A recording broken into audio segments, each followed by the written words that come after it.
মুবারক সবাইকে, বিশেষ করে আমাদের প্রবাসী ভাই ও বোনেরা, আপনাদের জন্য পবিত্র ঈদের অনেক অনেক শুভেচ্ছা। ঈদ মোবারক সবাইকে, বিশেষ করে আমাদের প্রবাসী বাংলাদেশি ভাই ও বোনেরা, আপনাদের প্রতি হৃদয় থেকে অনেক অনেক ভালোবাসা ও শুভকামনা রইল।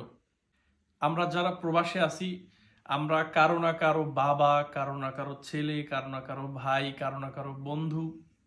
তো সেইখান থেকে যারা আপনারা দেশে আছেন, আপনারা হয়তো আমাদের কষ্টটা বুঝতে পারবেন না। ঈদের দিন যখন পরিবারের বাহিরে আমরা থাকি, তখন আমাদের ভিতরে যে একটা কষ্ট, এটা আপনারা কখনো বুঝবেন না। তো সেইখান থেকে আপনাদের কাছে রিকোয়েস্ট থাকবে, আপনার ছেলে হোক, বাবা হোক,